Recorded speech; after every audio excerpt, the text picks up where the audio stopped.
Welcome to Talkin' Ball with Scott Tyson and Drew DeArmond. Call into the Neighbors Wealth Management Hotline now, 256-576-4977. That's 256-576-4977. Now, here's Scott and Drew.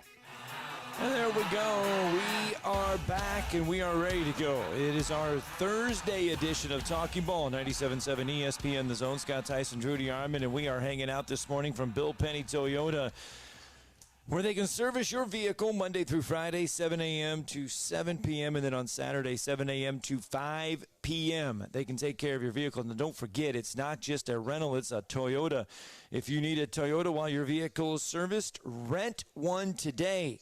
Rent a Toyota offers a diverse selection of the latest well-equipped Toyota models for you to choose from.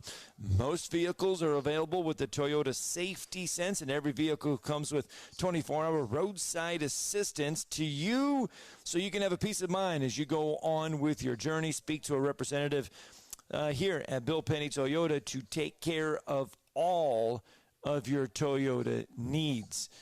And we are 51 days, 4 hours, 58 minutes, and 34 seconds away until the start of the college football season.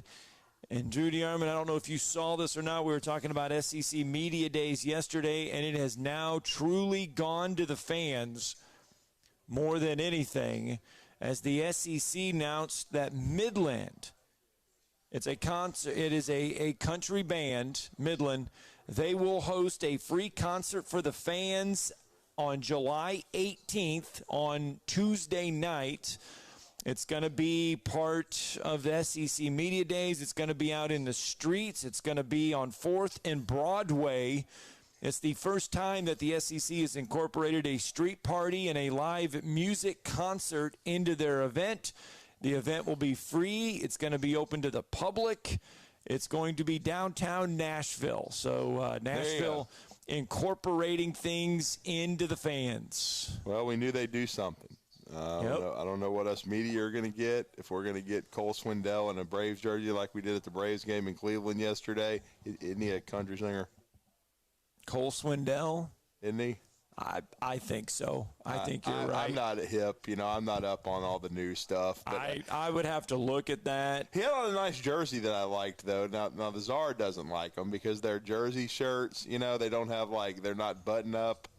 And so, but no, they're legit jerseys, though. They're like the old school, baby blue. Not 1974, but we're talking like early 80s Braves.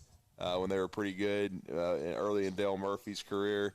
So Cole Swindell was in Cleveland watching the Braves eviscerate the Cleveland Guardians, who should still be the Indians if it wasn't for Democrats.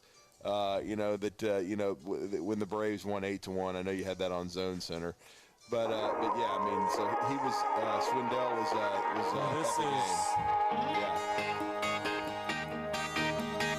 This is Cole Swindell. Okay. I thought so. I was out with the boys catching up in a neon light. So there you go. There you go. Right, that's singer, Cole Swindell right there. Some of the new country, yeah. But so Midland's going to host the one there in Nashville. They were, I don't know, they've been nominated for 2 Grammy Awards, Best Country Duo, Group Performance, Best Country Song. They won New Vocal Midland, Duo. You said? Yeah. Okay. Back in 2018. So. Okay.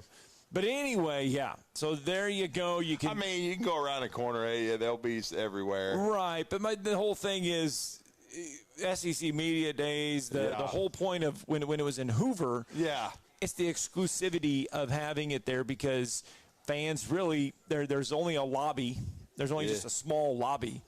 You can't really go and be a part of it. I mean, that's you can't be a part of it. Now.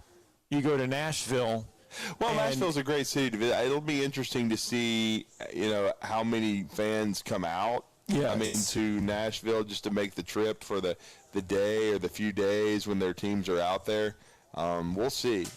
Eventually, I'm already bracing myself for. When you said Midland, I started thinking of Midland, Texas. Well, we'll be going to Dallas. I thought, we'll be going to the Dallas-Fort Worth area. And by then, I guess, it'll be 5 days because of additions of Oklahoma? I still think it'll be 4 because all you have to do is tack on one team each day. So instead of having 3 on the first day, we'll have 4 on the first day, and then we'll have 4 on the last day. I thought Moulton told me yesterday that he had been told by SEC people that they were going to, of course, make it a whole week and stretch it out another day. They don't need to. But I mean, the blueprint. All you would have to do is, to me, is slide in here's one the reason extra they would team. do it, though. Here's the reason they do it. Like, of course, if we're going out to Dallas, right? Yeah. We're probably going to head out on the weekend, get there on Sunday, and be ready to roll on Monday. And then we'd be there for all week through Friday, and then we'd have to spend part of Friday into Saturday probably driving home or whatever, getting home at 3 a.m. on Saturday Takes morning. 10 hours. Well, I'm just saying, get in the wee hours to Saturday, getting back from listening to Texas people talk about how great they are when they're going to flop, and then Oklahoma and everybody else, whatever. Well, I guarantee you we're going to get a good steak once we go to Dallas. Oh, we'll I'm sure the food will be pretty dang good. We'll be driving over to Fort Worth to the stockyards and getting a good steak from there. You may remember, I mean, this was before you and I hooked up. You were still at your previous occupation in television. Yes. But you've been to these places. Like, did you guys go out to Texas when Alabama played Wisconsin? So I went out when they played Michigan. Okay, and that was in 12. I went out when they played Michigan, and then I actually went when Mike Shula was the head coach. I'm sorry. And we went to the Cotton Bowl. Yeah, well, they actually won that one. So went there, and then went to the new place when they played Michigan. Right. And then went for the Michigan State game for the playoffs. So that was later in the same year, but I was there for the Wisconsin kickoff thing at Jerry World. That was very early when I had been with the station. That was my first road trip kind of thing. I had a listener with a ton of flyer miles, great dude. He decided, he's like, hey, man, you need to go out there. We need to go. And so I went, and it was great.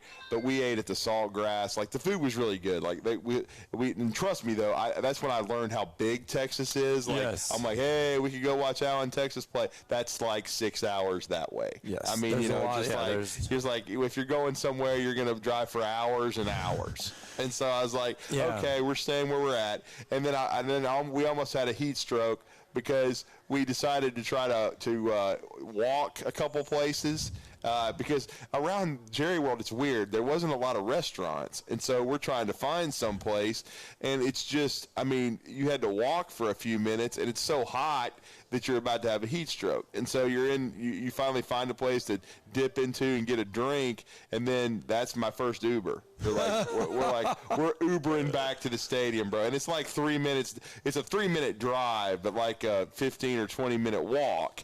And you're like, nah, we're not going to have a heat stroke. Let's get an Uber and then go back to the stadium. So it was just really interesting. It was a great experience. I mean, Alabama beat Wisconsin impressively. In the stadium, I still say, I've been in the new one in Atlanta, Mercedes-Benz, a couple times. It's really nice. But Jerry World I've never seen anything like it. No, I mean, it's just on another level. I was like, wow, this is unbelievable. Yeah, and so we went out there. Do what? What, Bandy? The Wisconsin one?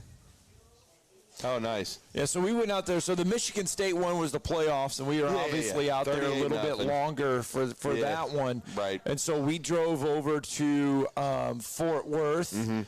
We went over to Fort Worth one night and ate at the Stockyards. Yeah. We got there a day early and actually went to the Mavericks game. Oh. The Mavericks were playing the Bulls that night, and so Dirk's still playing. The Mavericks, they graciously gave us tickets to that one. Really great seats too, by the way. But anyway, cool. That's SEC Media Days. Again, we are counting down to the start of the college football season.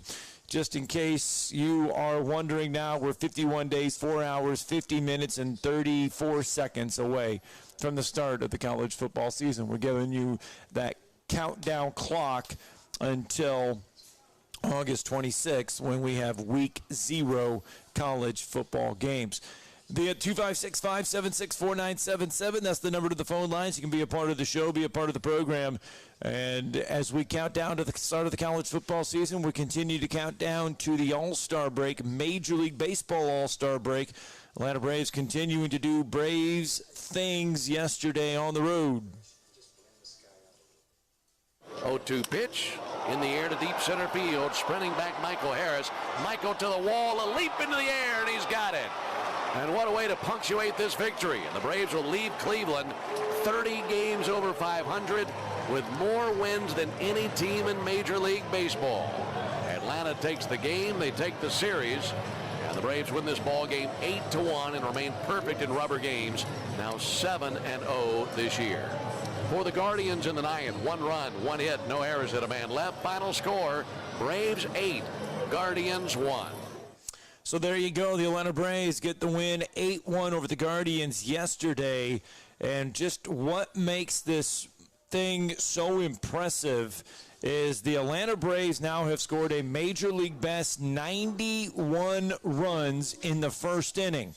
So at their current pace, the Braves have a good chance of breaking the Major League record for first inning runs in a season, which was set by the former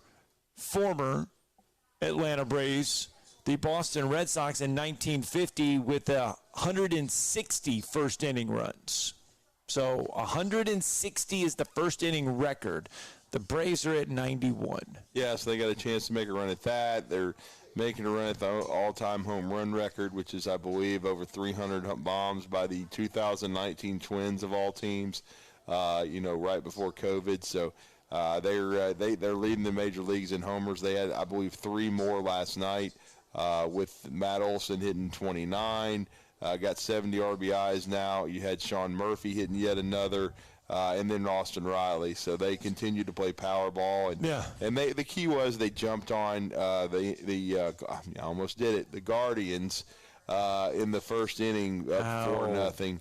And so they were able to get Soroka a lead. Soroka struggled. He kept having to pitch through traffic.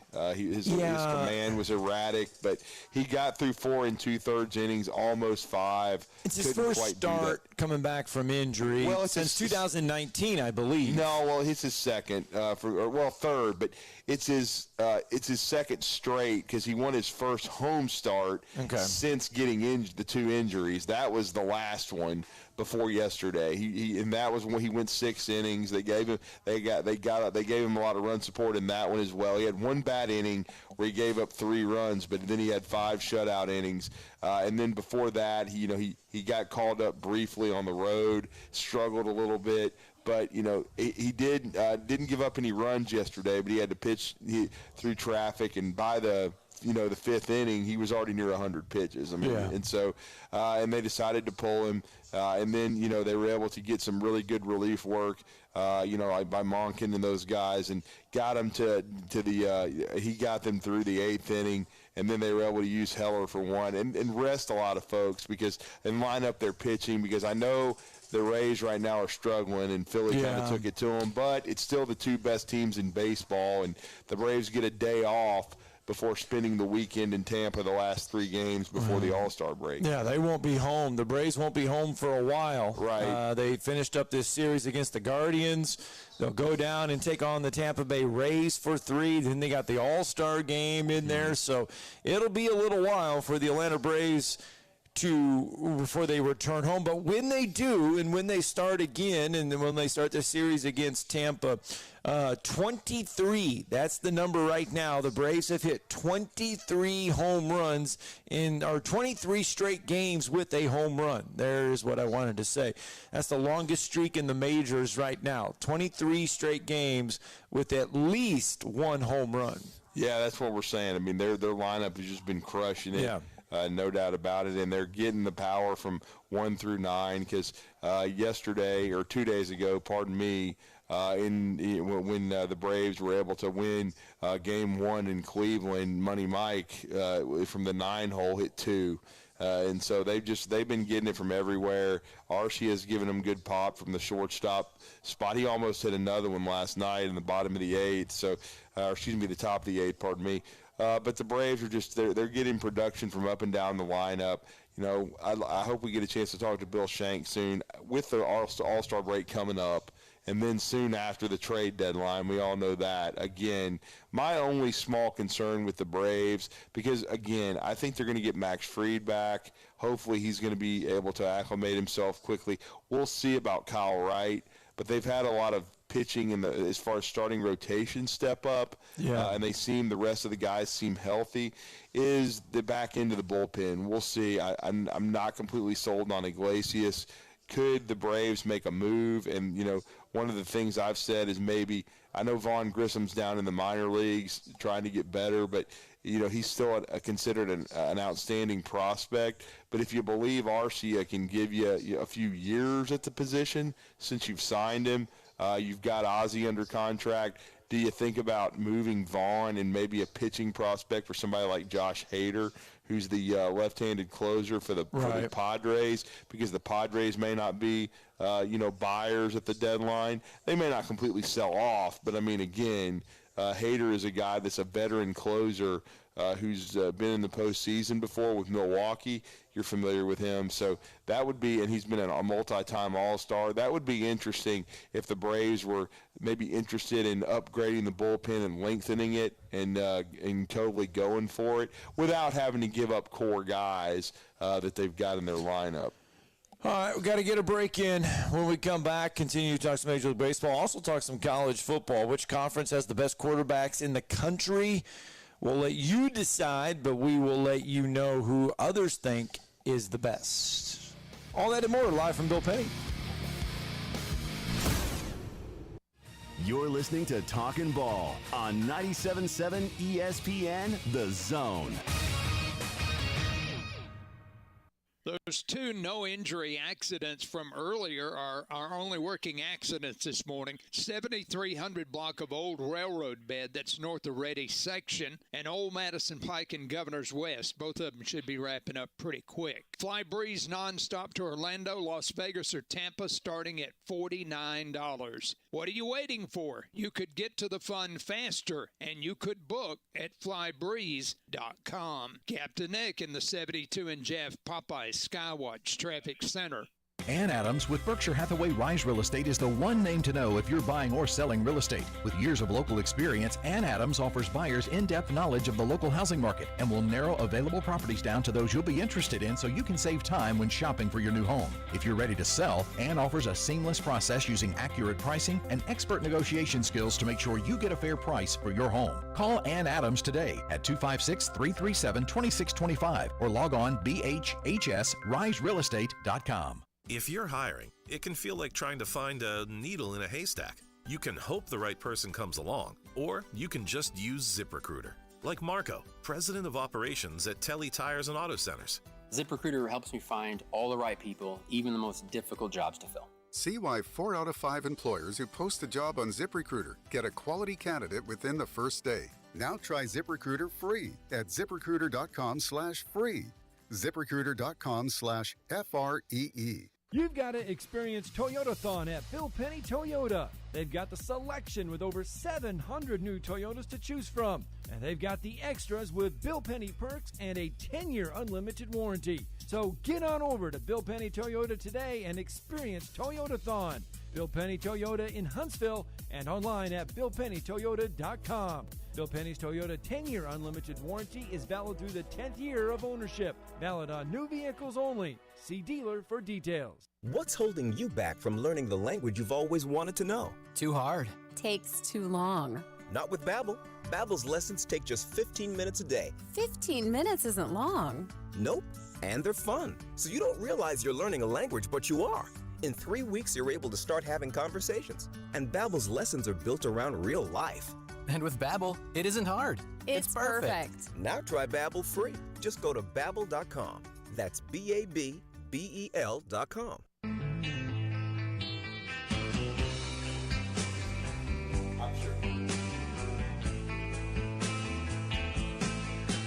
Mama told me when I was young, who sat beside me, my only son. Listen closely.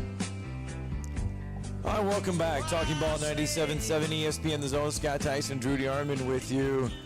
And you got to love it. We're sitting here watching TV, and what has captivated us during the break was Bob Ross. Remember Bob Ross? The oldie but goodie, man. Oh, man. Bailey, how many episodes of Bob Ross paintings have you watched? I've watched a good bit, actually. Really? Okay. Okay, this one surprised me a little bit. Have you ever tried, I don't know, have either one of you ever tried to paint a Bob Ross picture, sat down and tried? Oh, no. I mean, I've done a little painting, but painting ain't my thing. I was better at the drawing part, man. Just wondering. Bailey, have you ever tried? Have you ever curious?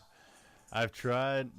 If you put it on me to where I had to put my life on the line to paint a picture, Yeah. I couldn't do it. Yeah, Okay. there you go. All right. Well, painting a picture is a quarterback's dream. Yeah, that is what there they you do when they go out for every Saturday. That's almost like Scott was practicing that one. I was not. I just beautifully led us into having Bob Ross happen to be on so we could do that. That was pretty cool. Anyway, so the SEC, we talk about the quarterbacks in the SEC. Alabama breaking in a new one. Joe Milton at Tennessee will be new. Georgia breaking in a new quarterback. Florida, presumably a new quarterback. You look around, LSU will have a returning quarterback. Texas A&M, presumably a returning quarterback. But you look around the SEC, the coming 2023 football season, and the picture, if you will, for quarterbacks in the league is unproven mostly. So which conference do you think right now probably has the best edge when you talk about quarterbacks in the country? You probably have to look at the Pac-12. I know. Oh, Lord. Just hold on a second. You have Michael Penix Jr. Yeah, at Washington. Who, They don't had wanna be good there. fame at Indiana, but he took a step backwards last year. He really did, but he'll be back. You got Cam Rising there, I believe, at Utah. You got Bo Nix, and you got Heisman Trophy winner Caleb Williams. Then you have DJU, who transferred into Oregon State. If he's able to win the starting job there, Drew Pine is with Kenny Dillingham at Arizona State. How will that come out? But it's hard to say right now that the SEC is behind the Pac-12, but really they are. But it'll only take a month to pass them. There you go. That's where I was leading to, because the last time the SEC failed to have a Heisman finalist at the quarterback position was 2017. And Alabama still won the national championship, so who cares? But anyway, I'm just saying that going into the preseason, the Pac-12 and Bo probably Nix is a Heisman candidate in the Pac-12. Now, he was just another guy in the SEC because, he didn't get surrounded by good players at Auburn at the time. Right. I mean, if he had played for Hugh Freeze, then I think it would have been different. And I'm not sure he ever would have left Auburn, because I really don't think he wanted to leave Auburn, honestly. But he took a look at it. He had gotten hurt, too. And he was looking at his offensive line, and he's looking at the running backs. And the running back situation was good, but he's looking at the wide receivers and the weapons around him. And I think he's just thinking to himself, look, if I'm going to salvage my career, I've got to go somewhere else where I got a chance to succeed. And he followed Kenny Dillingham out to Oregon. Of course, Dillingham's now at Arizona State, but still. And Dan Lanning, and they needed a quarterback, and he won the job, and he's come back for his final year, and he's salvaged his career. I think it was a good decision for him, no doubt about it. And I know it was probably hard, but it is what it is, man. And I'll just say this: and Penix had a good year at Washington last year. Penix was an under the radar like Heisman guy, but we'll see what he can do this season. Because they had a coaching change over there with Jimmy Lake running aground and getting in trouble with the NCAA, and Kalen DeBoer comes in and they run something. It reminds me a lot of what Josh Heupel does at Tennessee. They spread you out and they take deep shots. And Penix, you're right. Now he got off to a decent start in Indiana, but then he kind of hit a plateau, and then he transferred to Washington. So that was a good move for him to go out there. but still, and again, it's a wide open offensive league. Guys are going to put up numbers. It's going to be really interesting to see what DJ Uiagalelei does, because I just remember during the 20-year during COVID when he had to play for Clemson, he looked good. It looked like he was going to be a good player, and then it plateaued. So we'll see what happens at Oregon State. And he blamed the offense at Clemson for his struggles. Rather than talking about what he could do to get better, he blamed the offense at Clemson, said it didn't fit him. Yeah, it didn't fit him because he can't read a defense and he couldn't hit a target if it fell out of a boat. But, now he's got a strong arm and he runs a fast 40 and he's 6'5", 240. Big whoop. Is he an Anthony Richardson? A bigger one, I guess, but I mean, you look at what he did. I'll just say this: no. He can't do a backflip. I bet, and he can't run as fast as Anthony. I don't even think his arms is strong. Okay? I'm just saying that Anthony Richardson. Again, I'll say it again. Never seen him punt. But if you're a punt, pass, and kick contest, this is a dude that would win it all the time. Now, I don't know. DJU had a big name coming out of high school, but so did Richardson. I'm just saying that Richardson's seems like they're comparable. Richardson's a freakazoid athlete. I mean, he can pretty much all the testing you want, like a 40-inch vertical. That's everything. DJU. I don't know about that now. I don't know about the jumping part. Right. I just mean, like, athletically, every test you could have, Anthony Richardson's going to ace it, and that's why the Colts picked him fourth, and will probably suck. Let's go out to the phone lines. Dan with us this morning. Good morning, Dan.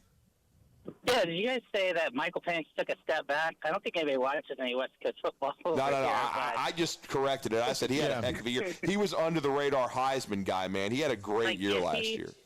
If he transferred to Alabama, he'd be the number one Heisman candidate. Everyone said Caleb Williams. Anybody watch any Caleb Williams football? I mean, he didn't play anybody. Caleb Williams didn't play Washington. He didn't play Oregon. Penix went into Oregon and beat them. And torched them, yeah. I mean, his throw, put on the tape. Just watch the tape and watch him. He's the best quarterback in the country. No one's heard of him because he doesn't play the SEC. He should have played in the SEC. He should have probably gone to Tennessee.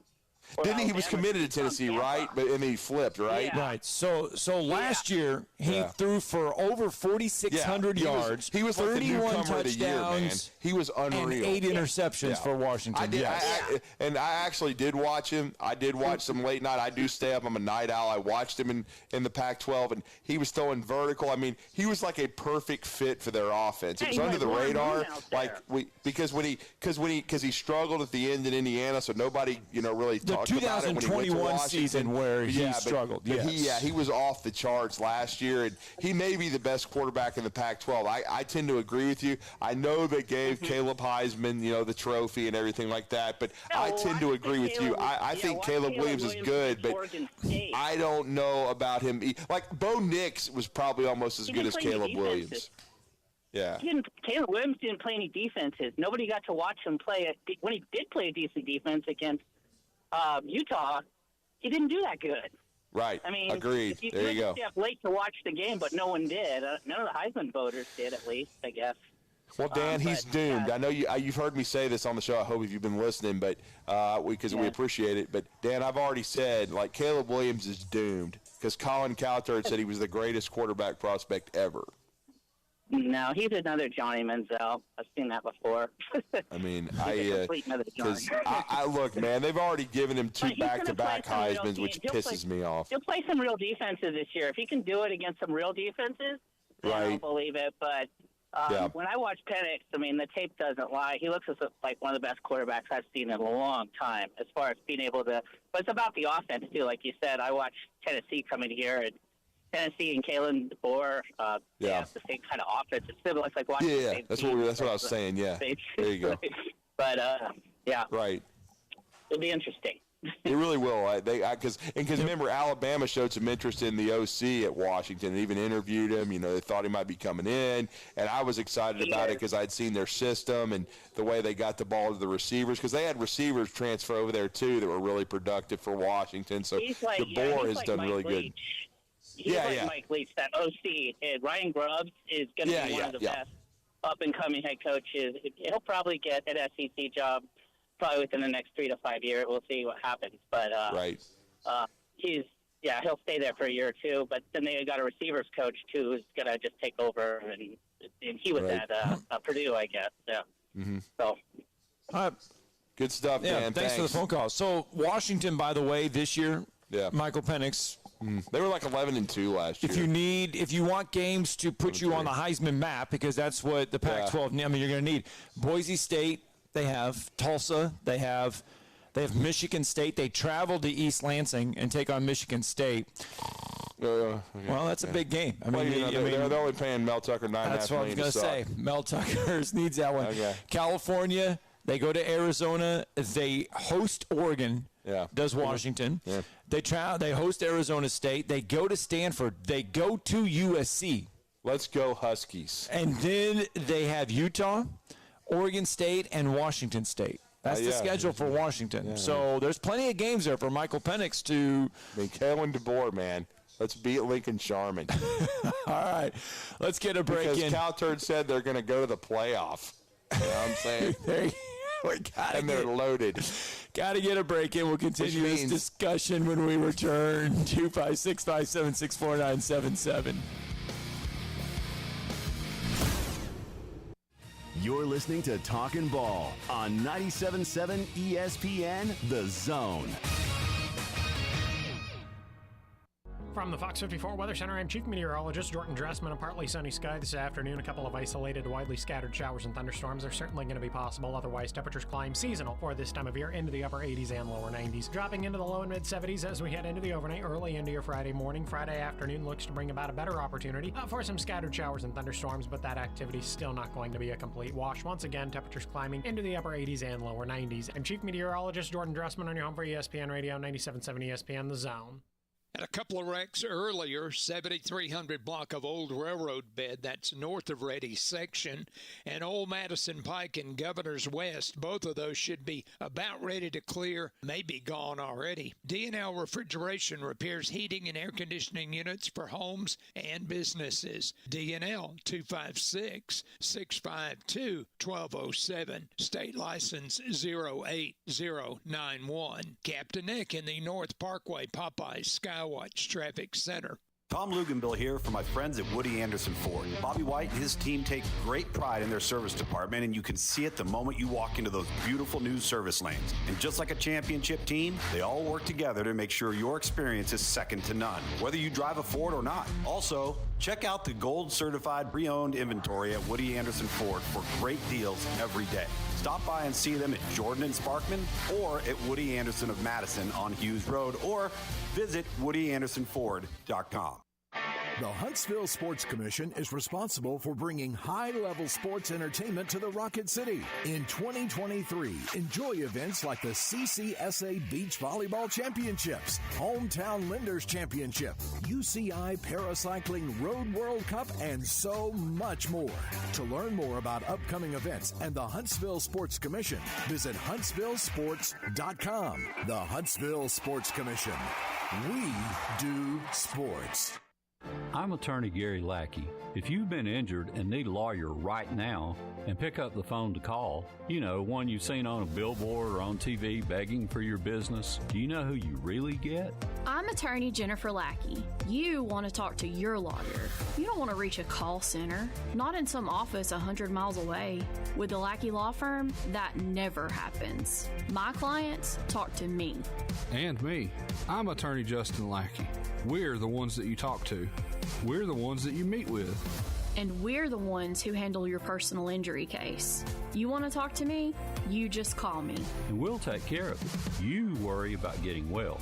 We'll take care of the rest. The Lackey Law Firm. And I'll go you one better. If you can't come to us, we'll come to you. The Lackey Law Firm. The Lackey Law Family. 1-800-4-RIGHTS. No representation is made that the quality of the legal services to be performed is greater than the quality of legal services performed by other lawyers. Not looking or feeling your best? No energy for the things you like to do? Ready to look and feel younger? Make your appointment at Advanced Life Clinic, one of the region's foremost destinations for patients interested in looking and feeling their best. Specializing in advanced laser treatments and weight loss, male and female rejuvenation to offset the effects of aging, and more. See how Advanced Life Clinic can help you enjoy your life again. Call 256-882-6555 or log on advancedlifeclinic.com. One of the best-kept golf secrets in the Tennessee Valley is Cherokee Ridge. Cherokee Ridge truly offers golf at a higher level with immaculate greens set against a spectacular Appalachian backdrop. This 18-hole championship course takes every advantage of rolling hills, whispering woods, lakes, and streams. Interested in becoming a member? Their membership plans feature affordable options for couples, families, and individuals. Book your tee time today. 256-841-4551. Cherokee Ridge. Championship quality, affordable prices. Is it lonely at the top? Deja vu. Not at all. Come on, we're an ace. Everybody knows it. Thank you for listening to 97.7 ESPN The Zone. It entertains me, and I enjoy listening on the way home.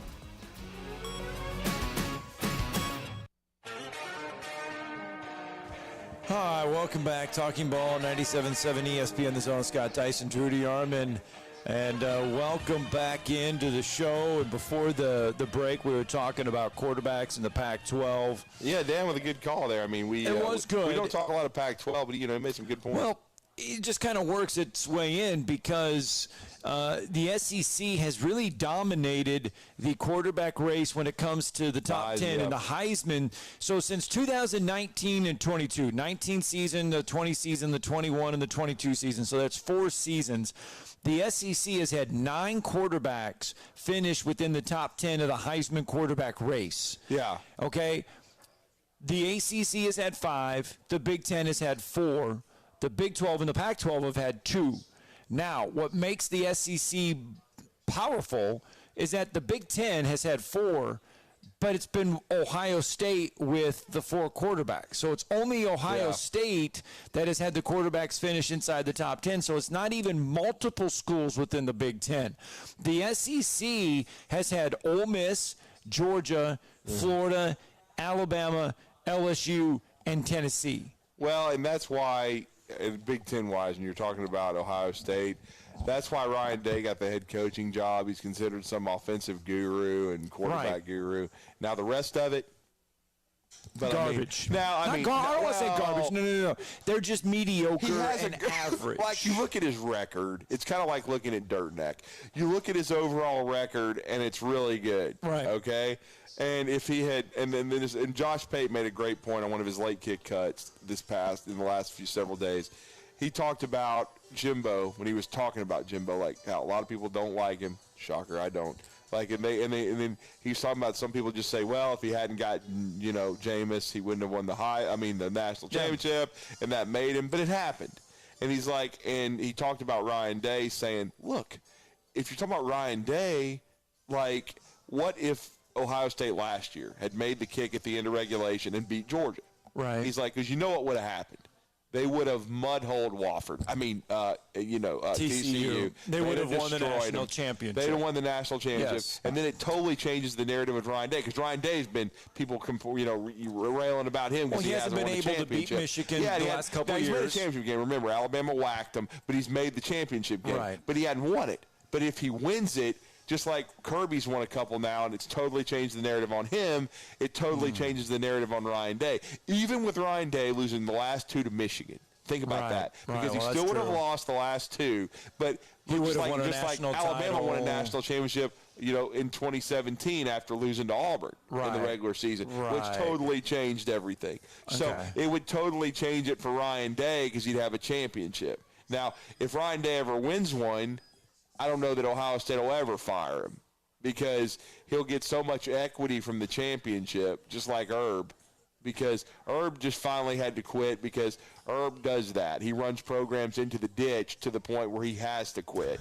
Because before he runs stupid drills in the NFL and gets fired. That's just dumb. But I'm just saying, like, Herb, he gets in enough trouble off the field where he gets out of town right before he gets in trouble. He's like almost like Teflon, like Jerry Tarkanian when Jerry was at UNLV or when he was at Fresno State. Yeah, get out of town before they get, or Long Beach State. Don't forget Long Beach State. I did. There you go. I did. I'm just saying, get out of town before they do something to you. Right. And so Herb does that. He's really good because he's Urban Liar. He's really good at getting out of town. And so that's what I'm saying. And so if Ryan Day wins it because he took over for Herb, if his record is really good.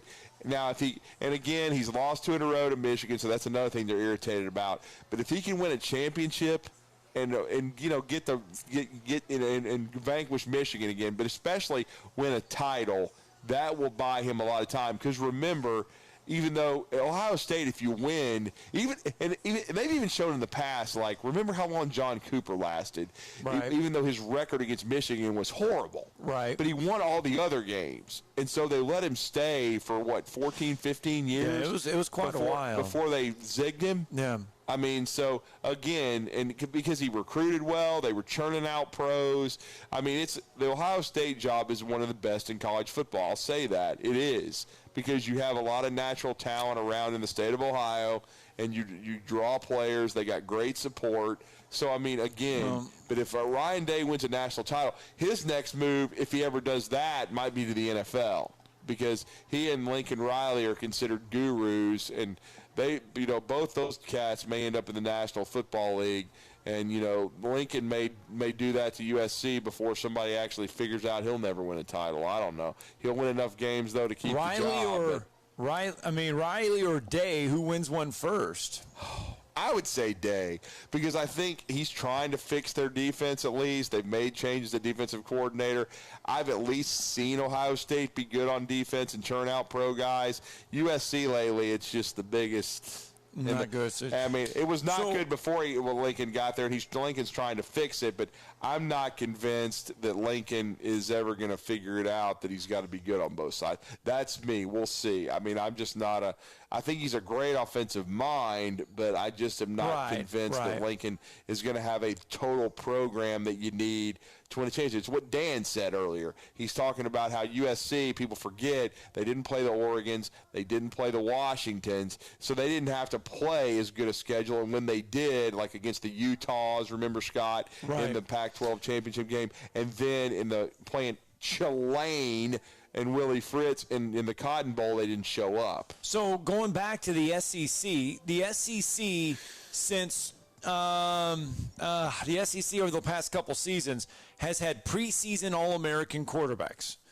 I don't know why this happened, but JT Daniels was the preseason second-team All-SEC quarterback, I believe, in 2021. Bo Nix was there. He was a third-teamer. In 2020, Kyle Trask, before his breakout season, Kellen Mond were the preseason selections in the SEC.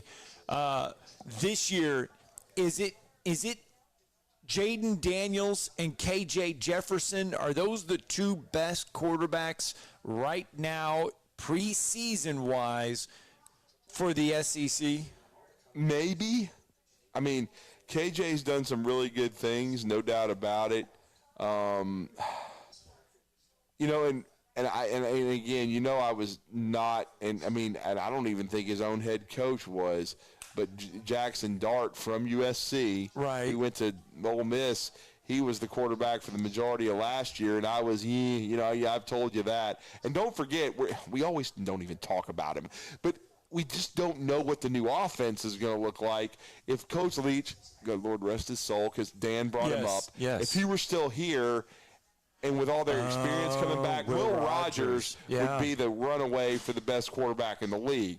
But their offense is changing, and you don't know how it's going to look. It kind of reminds me of what happened, and, this was back in your Iowa days when you were coming up and you were going to school and stuff, but this is late 80s. In 89, Alabama had a really good offense when I was in middle school. Yeah. Gary Hollingsworth came out of nowhere because of injuries to become the quarterback. He was the 1989 SEC Player of the Year. Alabama put up 40 points a game. They were throwing it all over the place, running it. It was balanced. And then what happened was Bill Curry ruined his career and went to Kentucky because he couldn't beat Auburn, and Alabama flopped at the end of the year, and he got out of town. Because like a scalded dog, because he didn't think he would ever make it there. He made up the story about the brick being thrown through the window and all that stuff. And so and he got out of town, and they hired Gene Stallings, and Coach Stallings came in, didn't retain Homer Smith, who went to UCLA, and the offense completely changed to a pro-style set, run the football. Yes. And Gary was back, but he was not nearly the same player because he didn't. Styles have because Gary changed, was the a schemes have touch QB, accuracy. He didn't have a huge arm, but Homer Smith's offense fit him perfectly. And then this new one with the play action and stuff did not. And he just absolutely. It was not a fit, and he wasn't the same player. He wasn't even he wasn't an all-SEC guy. Still a good player, but he really suffered in the productivity department. So we don't know what Will Rogers is going to do. We don't know the offense. Like, he was making history because he was like the first Leach QB to take over as a freshman. He started most of his freshman year, his sophomore year last year. He was setting all these records, and now we don't know. That's true. So he's kind of getting lost in translation because he really has the most experience of anybody back, and we haven't even talked about him. Don't know what the offense is going to look like under Mississippi State. Yeah, and this new coaching the same thing, though, could be said, too, now for Arkansas. KJ Jefferson is going to have new a offensive coordinator, Dan Enos, yeah. He's going to have a new offensive coordinator. What is KJ Jefferson going to look like under the new offense? So and then Joe Milton is polarizing because he's been in it. But when we saw him, he lost the job, and he couldn't hit a deep ball. But, again, he's like Anthony Richardson. He can throw it 90 yards. He can throw it 90 yards. Yeah. He can run this kind of 40. I don't know if he can do a backflip, but he's certainly athletic as hell. And you remember Wolverine Dan, our good friend? I mean, he won his first game. Michigan fans had him winning the Heisman. Dan did. He called in. He said it's over. They won at Minnesota, and he was like, this dude's winning the Heisman. And then he fell on his face. And then he ended up at Tennessee, and so who knows? He could be a superstar or he could be inconsistent. He certainly has the talent. Now, and I admire him for at least sticking it out because a lot of these dudes would end up at their third or fourth school and they just bounce around. But he stayed at Tennessee. So maybe he's going to benefit from that. The SEC's had a knack over the last few seasons to have quarterbacks come in and they've had either decent years the year before, and then they explode, a la Joe Burrow, Mac Jones. I mean, look, Mac Jones was great, but we didn't – I mean, the level that Mac Jones went to was one that we didn't see coming to that level. Then we got a text. Somebody said if Rattler plays like he did the last two games, well, maybe, but I do not trust Spencer Rattler. I would not. I forget about him, too. I'm not going to high strap my wagon to Spencer Rattler, even though he did look good. Well, I mean, but you have to put him right now in the conversation with KJ Jefferson. Experienced. I mean, yes, you got to put him in that conversation because he is returning and he does have experience. Down the stretch, Spencer Rattler looked good. Yeah, early Spencer Rattler did not look good. He looked awful, but he looked good. They beat Clemson, and then they didn't win the bowl, but he played pretty decent against Notre Dame. They lost the Gator Bowl, but so I don't know. I mean, but again, and then they also beat Tennessee. The question is, when you get your, I tell you what, let's get a break. Yeah. Well, let's get a break in, and we'll ask these couple questions. I know what you're asking. I know. We'll figure. Okay, then let's get a break in, and we'll ask the question to the listeners live from Bill Penny Toyota.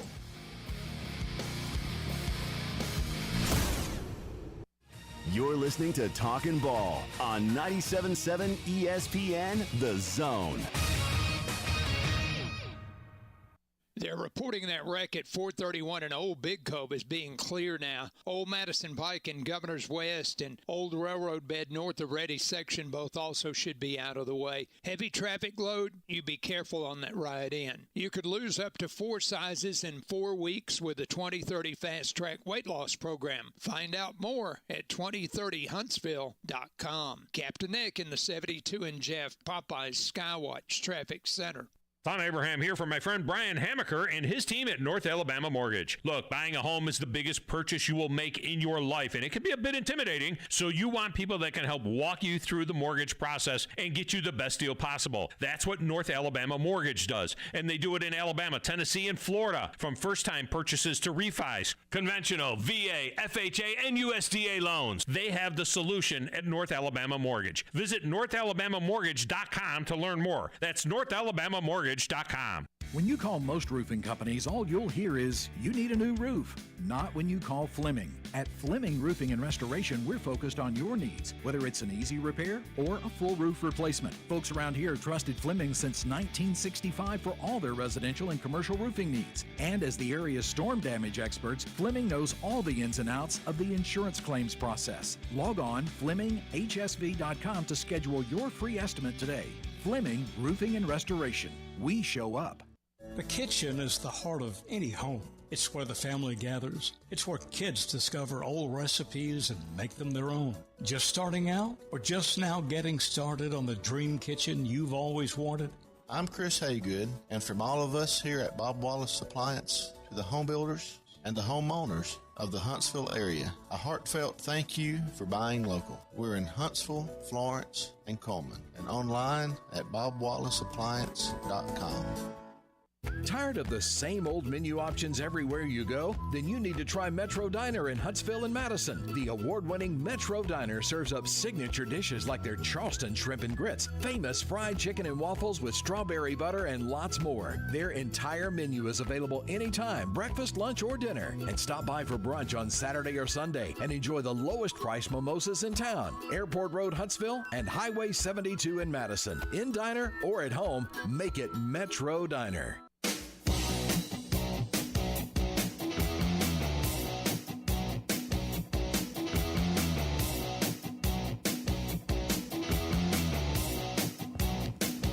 Welcome back. Talking Ball, 97.7 ESPN, The Zone. Scott Tyson, Drew DeArmond with you. Bill Penny, Toyota's the place where we're at. And, we forgot to unlock the door for them. I meant to do that. We forget sometimes. Because when I came after the show started, I meant to do it. And they come by. They graced us with the TV today. Well, when they we put got the new here, one in. it wasn't 7 yet. And so, they put the TV in, and they gave us Bob Ross today. Right. And he's painting his third picture of the hour. Right. Trees, imagine that. Yeah. But anyway, you thought you knew the question I was going to ask you. Here we go. But would you rather have KJ Jefferson, Spencer Rattler, or our LSU quarterback as your first team quarterback in the league? Would you have Will Rogers, KJ Jefferson, Spencer Rattler, or Jaden Daniels as your first team SEC quarterback? Wow.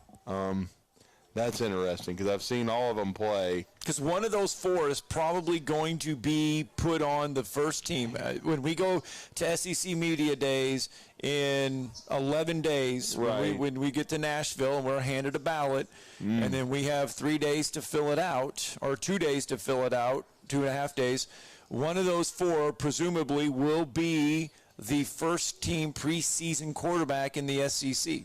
Man, that is rough. Because all of them have had bright moments, but all of them have been largely inconsistent. Yeah. And so I'm not sure about that, man. That's a great, great question.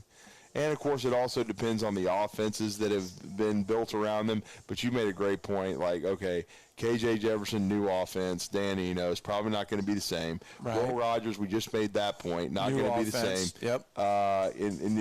And so it's just that's – and then we didn't bring up Jackson Dart, but I definitely wouldn't vote Jackson Dart. Rattler should have the same offense, but he's just wildly inconsistent. And so I definitely wouldn't strap my wagon to him. And you're not hiding it to Connor Wiegman from Texas A&M. Well, I mean, he has talent. Right, but he hasn't proven anything. I don't know how he's going to do under Petrino. He may explode like Penix at Washington, but if you're just basing it on last year and, who's coming back and who would I vote for, man, that's tough. You don't have to. I mean, and that's the thing. We've got 11 days, but I mean, it's just going to be interesting to I figure could just out take a flyer on, another quarterback that I think is going to assert himself and be good. But that's interesting because, if Kendall Briles hadn't gone to TCU, I know at times I've said that KJ was a run-read guy, but he was a really good runner, good passer, tough. He got a little banged up last year, but he played well. I would almost probably go with KJ, but I don't know that I could because I just don't know about the offense. And again, I do think he has Rocket Sanders. He's going to have weapons around him. Oh, man. Well, you think about that, and let's go to Jeremy on the phone lines real fast. Good morning, Jeremy. What's up, Jeremy? Well, guys, today, this morning, better reception, hopefully, than yesterday afternoon. Yeah, he called the evening show. He was in Walnut Grove. It was rough. The cell phone signal kept going. Who was in and that? out. This is Jeremy coming. He was calling us from Walnut Grove. Okay. Yeah, on the evening show. I don't know if I'm probably about to set you off for the rest of the day, but I think Spencer Rattler at South Carolina will have a better season than Texas A&M. Well, I mean, he might. I mean, he is talented, and they've got some continuity. I just don't know that I could go there. Because I've just seen him be so inconsistent. He's looked really good even at Oklahoma at times, and then he would hit walls. So I just don't know. I just don't think I wouldn't be shocked if he had a really good year, but I just don't know that I could vote him first team All SEC. That to me, Well, I mean, yeah, that's one of those things. Did he go to a camp this year? I mean, didn't he go? I think he was probably at the Manning Passing Academy. I talked to Mike Detillier on another radio show, and we need to get Mike back on here, but I talked to him about what he saw, and let's just put it this way. He never really mentioned Spencer Rattler, okay? The guy he was gushing about that he said was the best player at the Manning Academy. This shouldn't shock anybody, but he's not in the SEC, though.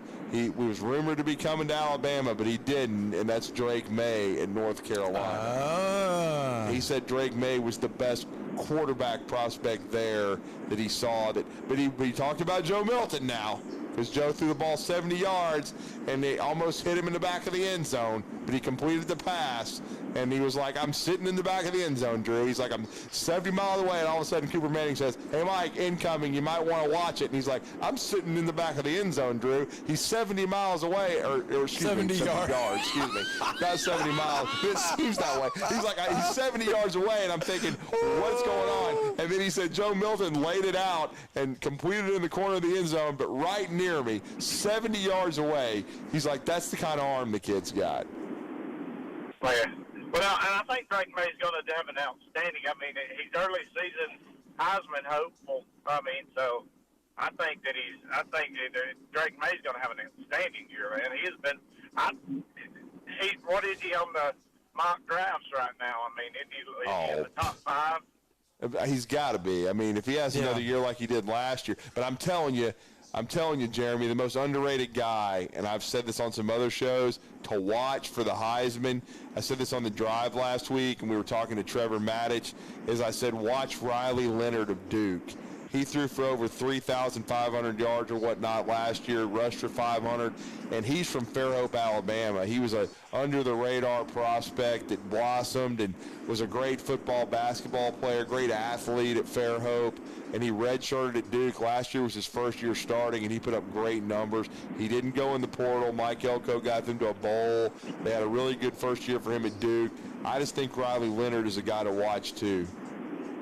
And that's another team right there in the ACC that I think will be. The losing Cutcliffe was probably the best thing that happened to Duke. Well, he did a good job at Duke. Duke's a tough job, but and he recruited Riley Leonard. Elko did not, so let's understand that. David Cutcliffe knows quarterbacks. All right, that's why Eli Manning ended up at Ole Miss. Yeah. Let's get a break in. When we come back, hour 2 going to get underway. We're going to change the conversation. Great first hour conversation. We'll change it when we talk basketball next.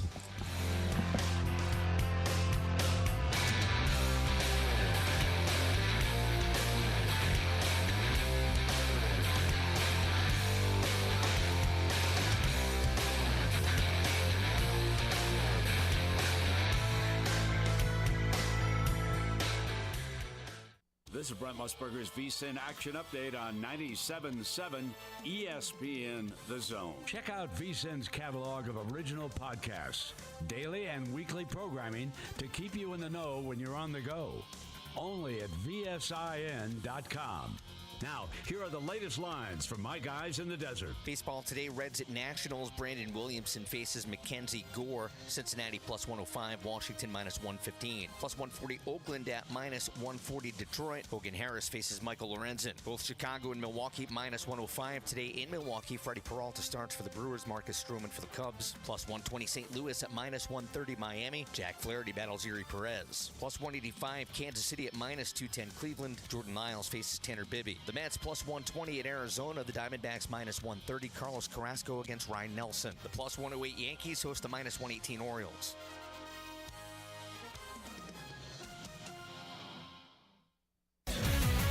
WCZN, Union Grove, Huntsville, Alabama. 97.7 ESPN, The Zone.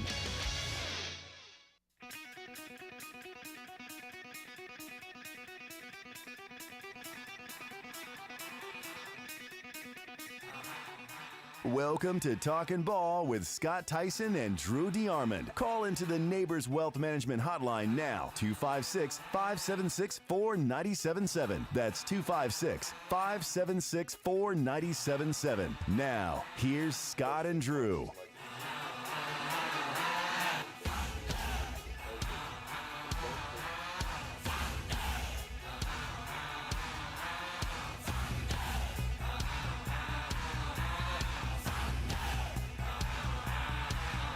All right, there we go. Hour 2 underway. I always forget, and we've only been doing this now for about a month and a half with this new fangled stuff, that break coming in from hour 1 to hour 2 is very short. And so we get a conversation going on during the break, and I forget that we need to get back to work. Well, we do. Well, I mean, we had a good first hour conversation. We talked about quarterbacks and the uncertainty in the SEC, and the Pac-12's got a lot of star power coming back at the position. And well, we didn't even mention your favorite conference right now, the Big 12, and Wofford and everybody else. Well, I did mention Wofford in the first hour, but we didn't mention there, or the ACC or the Big 10, what they have returning. So, anyway, doesn't matter. We will talk more college football as we draw closer again, because the countdown continues. And I guess, is this not either this year or next year the last year for USC and UCLA in the Pac-12? That's right, because they will be part of the Big 10. Yeah. And then things will definitely look a little bit different. And then, you know what? Next year, when we're talking about quarterbacks, Texas will have names. Maybe not. I mean, they've got names. Well, remember, they got Arch Manning, too. I was going to say, they got names. Quinn Ewers now there, and then you got Arch Manning coming up. So it could be a whole different gamut come next year. But anyway, as you said, we got to play 2023 first. Basketball also getting some new names as well. Alabama continuing to retool their roster. We talk about it all the time, where you may have to get programs sometimes to check out football names, because people come, people go. If you head to Coleman Coliseum for the very first Alabama home game of the year, you're going to need to buy a program. That was almost an Eminem lyric you did there, though. I mean, that was pretty good, too. But you're going to need to buy a program, because the names are continuing, but don't buy one yet, because they're still printing new names in the program. Well, there's still one spot left. We'll see if they use it. Yes. But they've got 12 spots once again, as they were able to pick up piece number 12 yesterday. And I researched this, watched some videos, and then somebody put up, of course, a picture in the West Virginia media guide of how to pronounce it. But it's Mohamed Wagi, who is now going to be going to Alabama, be the rim protector for the Crimson Tide, as they pick up another big, and we're going to talk about it with one of our favorite people. He is the college basketball recruiting analyst and basketball analyst, Crimson Tide basketball analyst for Tide Illustrated, which is part of the Rivals Network, and that is Jordan Harper, and he's been able to join us this morning and been kind enough on the Neighbors Wealth Management Hotline to talk some Tide hoops for a few minutes and talk about this roster that's now really changed dramatically in the last month, and really now what was thought to be a weakness at one time, lack of depth in the post, has changed, and we're going to talk about it with him next. Jordan, welcome back to Huntsville. You were Drew and Scott. How are you? Great, guys. Thanks for having me on again. Yeah, no problem, man. We appreciate you for taking the time to join us this morning. I know you were tracking this. You've been tracking it for several days. As soon as he was mentioned by a lot of the national guys as going into the portal because of the Bob Huggins situation in West Virginia, there's been a bunch of guys from that team that has. Alabama's been mentioned with a few of them. But as soon as Mohamed Wagee went into the portal, he was very interesting to me because, and I didn't really pay attention to his stat line. I paid attention to his length and his height and then the position that he played because Alabama needed to fill a specific need. You and I have talked about it, rim protection with Charles Bediako moving on to the NBA. He was intriguing to me because bigs are hard to find, and he was in the transfer portal, decided to leave West Virginia, and I thought it was a golden opportunity for Alabama, and certainly it seems like Nate Oates did as well. Yeah, this late in the process, people get caught up at looking at stats on how good the player is, but if someone's transferring this late, typically they're guys that are looking for either more playing time or had a unique situation happen, which Wagee might fall under both categories. But, yeah, he's a 6'10". I mean, he's got good build at 225, so he's ready. I mean, I believe he played 1 year at JUCO, got hurt his second year, and played 1 year last year at West Virginia, which, very minimal minutes, 10 minutes a game. So it's really hard to gauge what he is and what he can be. But if you look at his per 32, which if he played, a normal allotment of minutes, it'd be averaging 12 and 10 with a block and a half a game. So that's kind of how I look at it on what they can be if you gave him the full minutes. But then again, he also has trouble with fouls, just like Nick Pringle does. He's a bouncy athlete, just like Pringle. He's probably an inch too taller than Pringle, but the same, same profile. He's just really bouncy. Great rim runner, great guy to have in transition, run into the rim, catch alley-oops, make highlight plays. He's going to be that guy, and he was somebody that Alabama desperately needed. We talked about it, I think, a couple weeks ago on your show of, we saw that Alabama reached out to him, and I didn't really think nothing of it at the time just because I didn't think he really fit what they were trying to get, which was a true rim protector, which he's really not. But he has that profile and the build to be that. He's just never really been able to showcase it. He does have a 5% block rate at West Virginia, which is pretty decent in what allotment of minutes he played. But, he ranked in the 97th percentile and, 1.4 points per possession in transition and 1.27 in putbacks, which is ranked in the top third of the country. So, he's going to be what Nate Oates wants him to be, what Charles Bediako was to a sense. Nick Pringle is just going to be an offensive rebounder, putback guy, and a rim runner. And this late in the process to find a quality guy like that was really key for Nate Oates.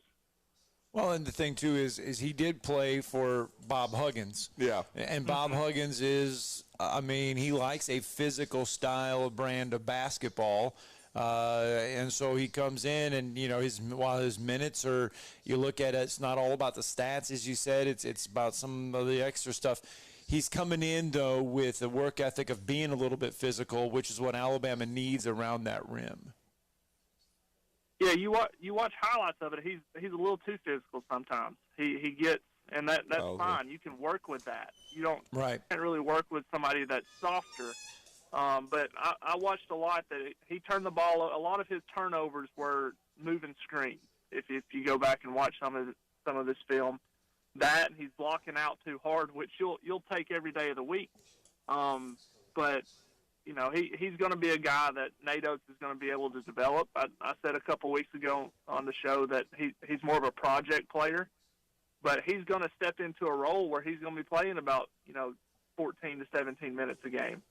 He might even be the starter at center, depending on how he comes in and performs in the off season and preseason. So he's going to probably have a chip on his shoulder. Coming off of injury, his second year of JUCO, going straight into West Virginia, I felt like he really never got grounded. So I'm hoping that 1 year at West Virginia is really going to build his confidence and allow him to come into Alabama a little looser and just play his game. And I think that's all Nate Oates wants him to do. Yeah, certainly, and we've had you on a couple of times. I mean, it was disappointing to lose Javon Quinterly. We heard yesterday he was visiting Memphis. That's one of the schools that I heard. The three were, Memphis, Michigan. That doesn't seem as likely with the Wolverines, St. John's, perhaps Seton Hall. You've heard some names mentioned with Javon Quinterly. Memphis certainly needs a point guard, so he could land there. But it's obvious he's not coming back to Alabama. Alabama now has another scholarship open. Somebody asked me this yesterday, and I'm sure you've been asked too, Jordan. And Nate Oates said this last year. If they found the perfect fit at either guard or wing, I think they would fill the scholarship. But otherwise, this could be another deal where they maybe bring somebody in January at midterm and redshirt them like Davin Cosby a year ago. The name I was floating around was Aiden Sherrill because he couldn't do it now, but he might be ready to do it maybe by then, in January. But your thoughts on where the roster stands at 12 and what you think Nate Oates might do with the last scholarship?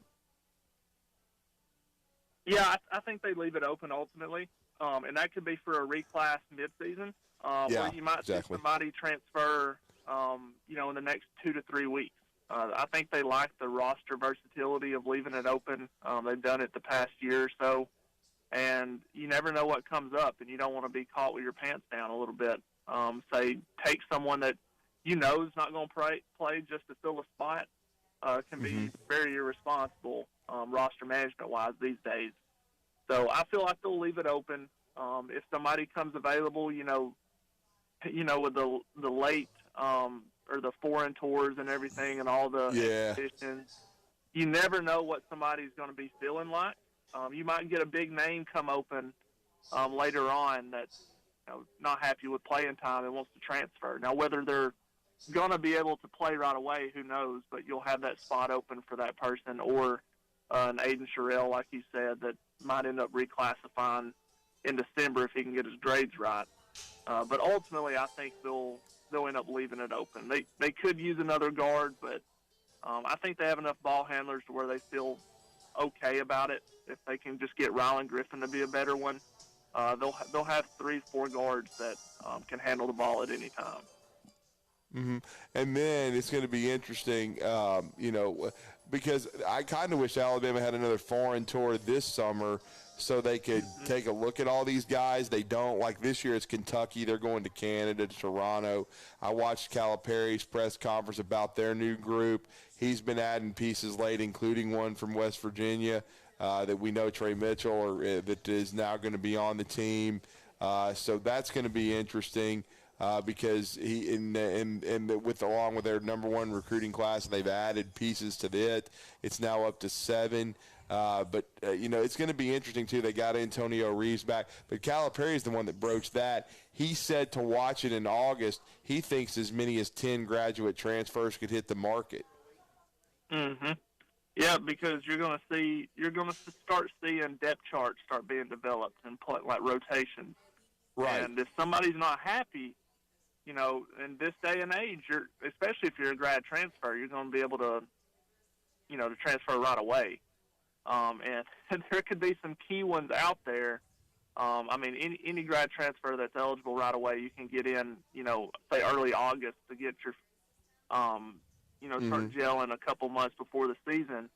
That one of those guys might end up changing the whole complexion of your roster, just like Grant Nelson did for Alabama. Right. He was the first domino to drop. Just one transfer. Everybody's like, "Oh, the sky's falling," because we only have three guys in the front court that have little to no experience. And then, poof, you got Grant Nelson, you got McGee and Jaron Stevenson, and then it's all fixed.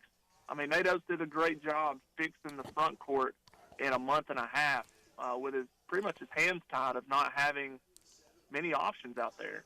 He pulled a rabbit out of his hat there, but 1 to 2 guys can really change the complexion of the roster and how competitive they'll be.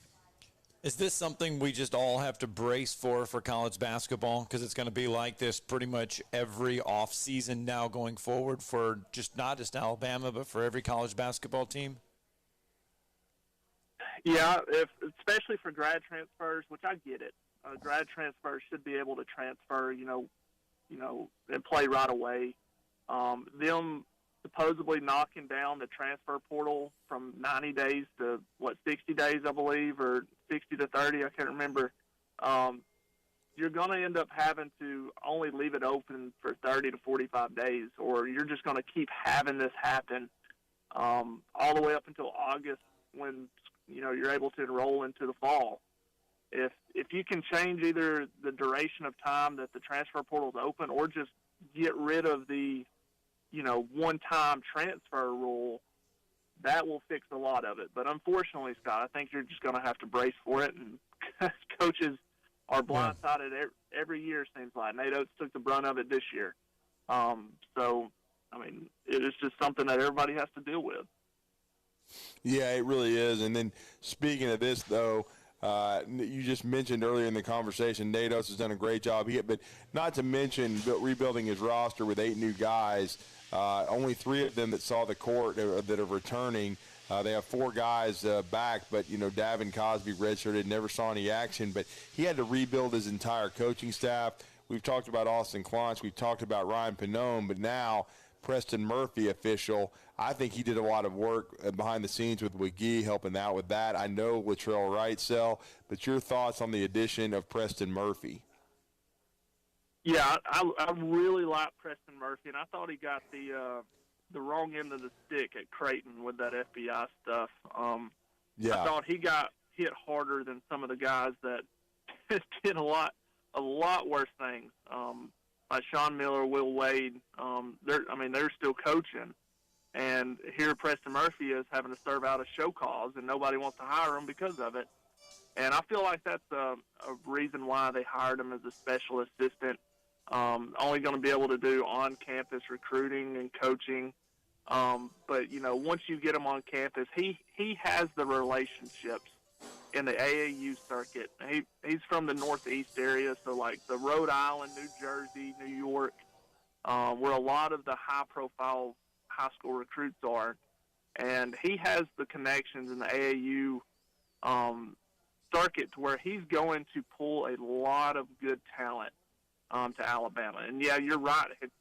It's no coincidence that he gets announced, and then 2-3 days later over the holiday weekend, McGee ends up visiting, and he commits the day after 4th of July. So he is just that good of a recruiter. Now, coaching wise, I'm not sure, but you have Clonch and Pannone that are just masterminds of the game of basketball that's going to be able to handle that, and you have Nate Oates at the helm.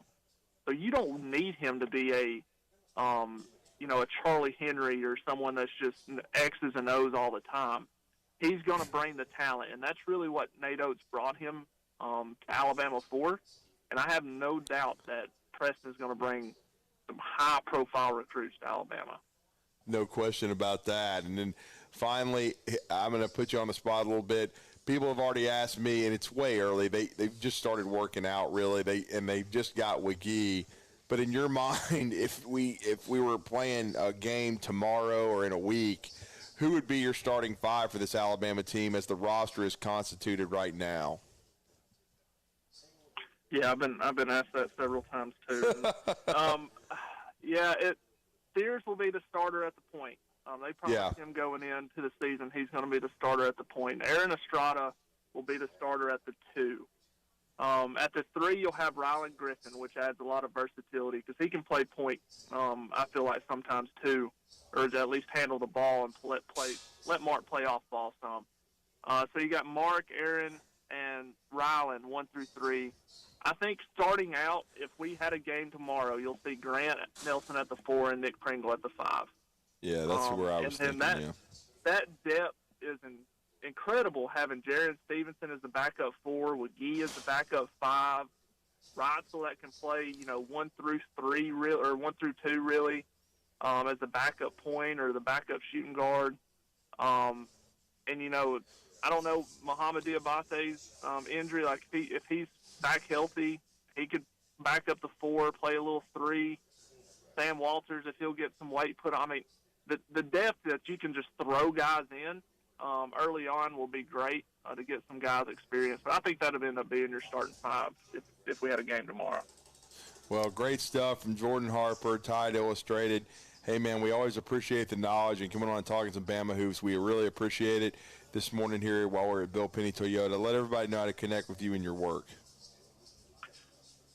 At Harper Nation on Twitter, at Harper Nation 24, and got a podcast, the Double Dribble podcast, that'll cover just everything Alabama basketball.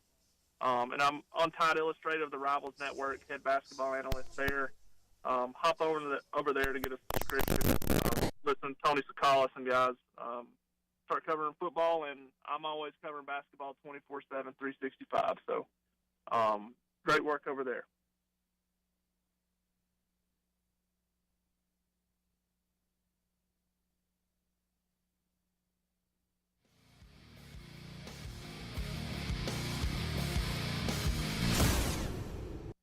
You're listening to Talkin' Ball on 97.7 ESPN, The Zone.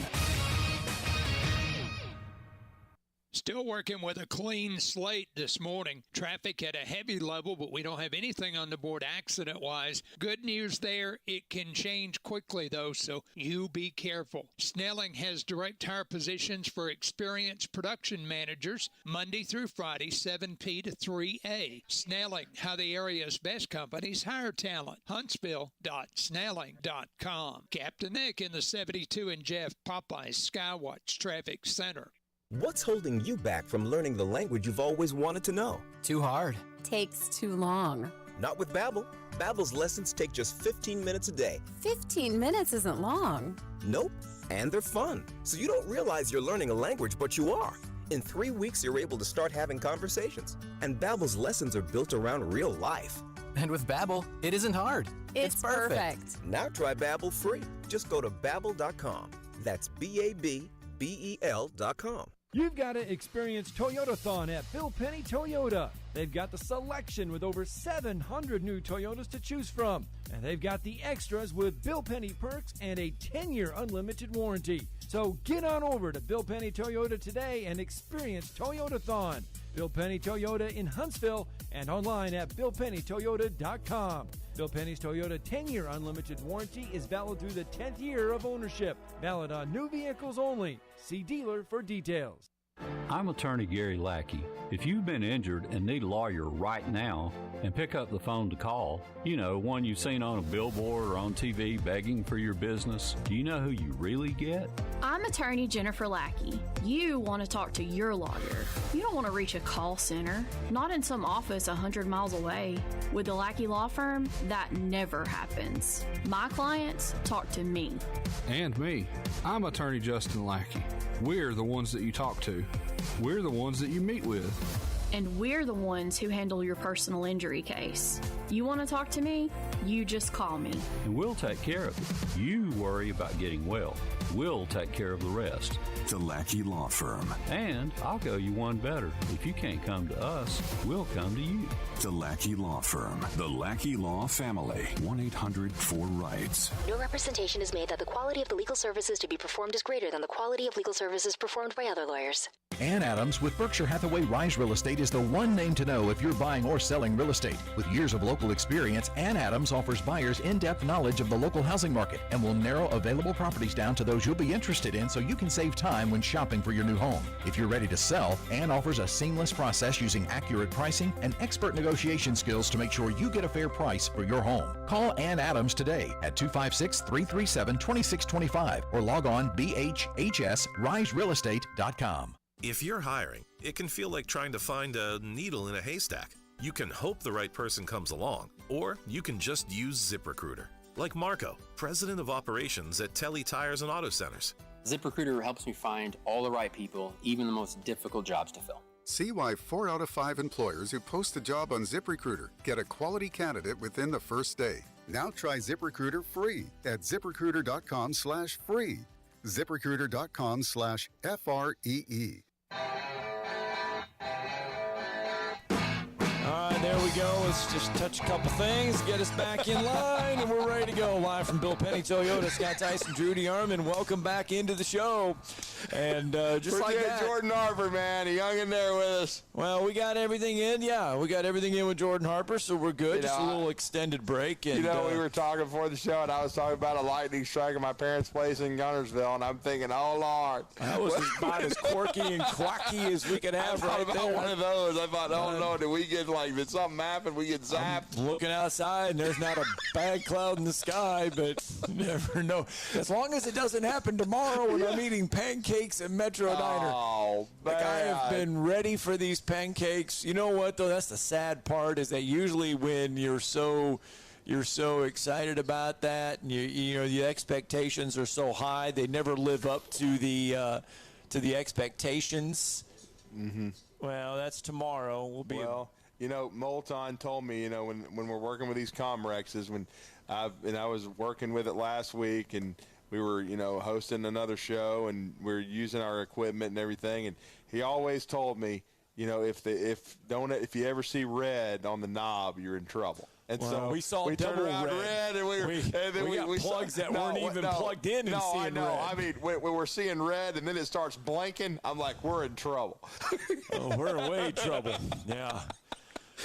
Whew. That's all right. That's all right. That's all right. We're good now. We're good, and we're back in line, and we're back. Yep. Ready, 256-576-4977. You can be a part of the show, be a part of the program on this Thursday morning. And we have had a lot to talk about, a lot to get through for the show. Just a couple news and notes. By the way, Florida, I don't know if you saw this, $400 million. They just built a new baseball facility. Yeah. They are going to give the Swamp a $400 million renovation there in Florida. It's preparing an architect. They want to improve the experience. They want to do a lot of things. The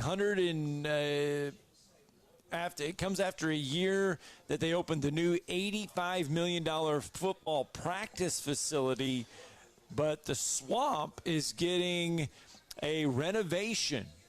So big news there for the Florida Gators. Yeah, no doubt. I mean, well, and the one thing, Jeremy Foley for years had a great athletic department, hired great coaches, and he had an outstanding legacy. But the one thing that he didn't do is upgrade the facilities enough. Yeah. And that's what Florida's been doing.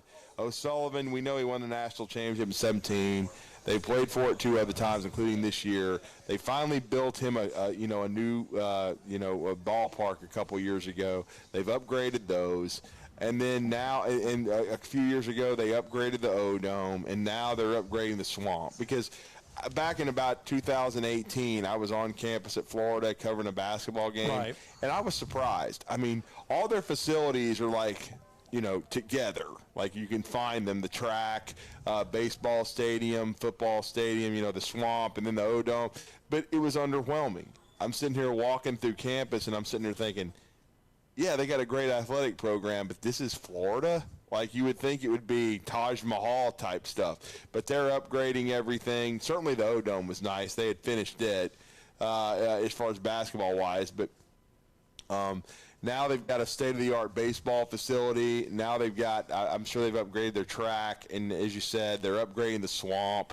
They're trying to give themselves an advantage everywhere, and they're already in a very fertile recruiting territory. Florida should always have good athletics as long as they keep up with the Joneses, and they're trying to do that now. If they've hired the right coaches, they'll be strong. Now we'll see how Todd Golden works out long term. It's tough to try to fill the shoes of Billy Donovan. And then O'Sullivan certainly got it rolling with Florida baseball and is going to be a Hall of Famer. And then we'll see with Billy Napier. I'm still high on Napier. I think he can get it done at Florida. There's others that are skeptical, but we'll see. I mean, certainly I think Florida, except for the quarterback position where they still have DJ Lagway, but they've missed on a few guys. That's been really the only struggle early for Billy Napier. They didn't have a great first year there, but look, man, I'm telling you, he took over a mess from Darth Vader. And who did Darth Vader coach for again?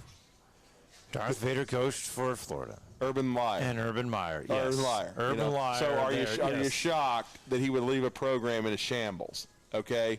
Urban left Florida in a shambles. But and so Dan did Mullen Dan did not leave Mississippi State in a shambles. Not a shambles, but still. I mean, he had a good run there, and that was probably his ceiling, okay? Because he didn't have to recruit the bluest of the blue chips, because Mullen's not a recruiter. He's a schemer and a good quarterback coach and a good offensive mind. But, again, all I'm saying is he's from the Meyer tree. So you know they're going to leave loose ends around, okay? So, again, but like we said, Billy is still trying to get that roster right, and it's going to take a couple years to get his recruits in there so they're good. All right, we do need to get our break in. There we go. Uh-oh. It's the Bob Ross thing. I mean, we have watched Bob Ross paint several photos or pictures. You know what I thought about, though? What? As soon as we heard that, I thought that, Darth Vader was trying to melt our brain. I really did. Remember we were talking about that, McFly? I really did. I thought, oh, no, here we go. Now Bob Ross is painting mountains. Yeah. It looks like Oregon. I really did, man. What was that? What did he say? Not tree. Well, it looks like mountains trees this in time. yet. He's got mountains and valleys in this one. This is like the 6th painting Bob Ross has made. We're just on a loop here. I mean, Bob's he's taking over the TV, man. I did not realize Bob Ross had his own channel that was 24/7. Yeah. Anyway. And I was checking the years on the end of the videos. These are like 86 and stuff like that. So, I don't know. Randy wasn't born. I was 11. But Bailey, you've done well. We did not know Bob Ross. We did not. We underestimate you a lot. Yeah, we didn't think you'd probably know about Bob Ross. Yeah. There you go. Anyway, we got to get a break in. Thank you for hanging with us, man, and get us back on the air. More talking ball when we return.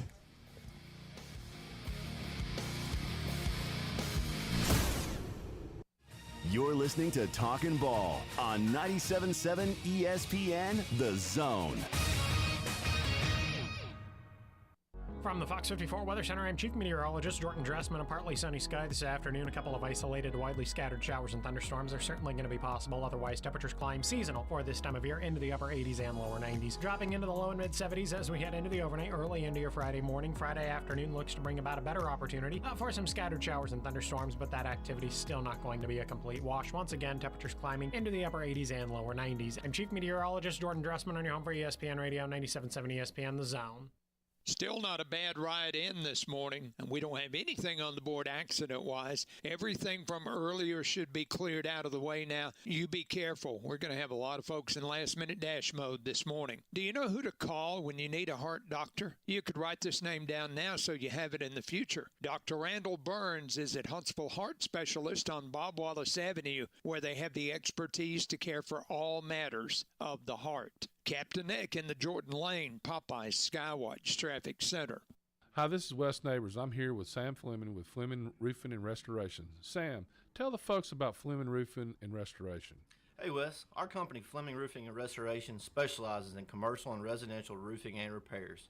I'm a 5th generation Huntsvillian, and our family's been doing construction business in Huntsville area since 1965. Sam, what kind of roofs does Fleming Roofing and Restoration do? Our guys are skilled enough. We can come out and address any kind of leaks or issues you might have on your commercial, on your metal roofing, on your shingles. We can do anything, and we can offer you a solution to repair it, or we can replace it. Well, you guys also do insurance restoration. Our staff has 10 plus years of experience as insurance adjusters, and we really do know the inside and out of the claims process at Fleming Roofing and Restoration. Check out Fleming Roofing and Restoration online at FlemingHSV.com, or you can call or text them at 256-651-9440.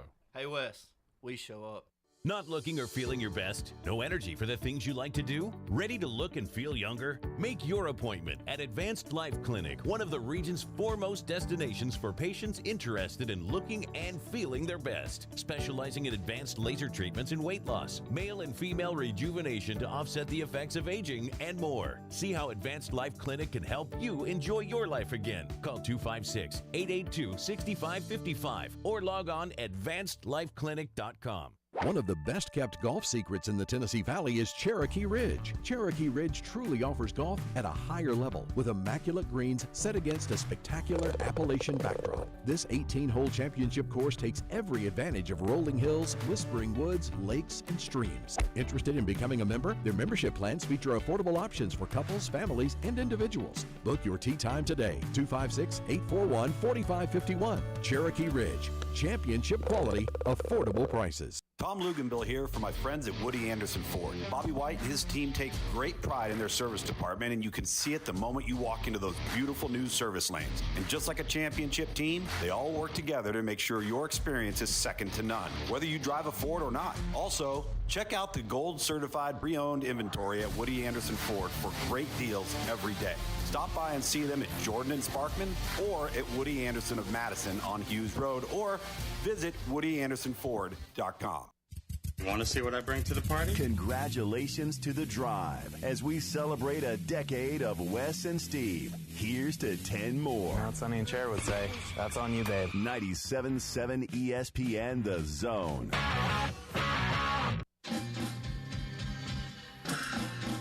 Back, talking ball. Scott Tyson, Drew DeArmond.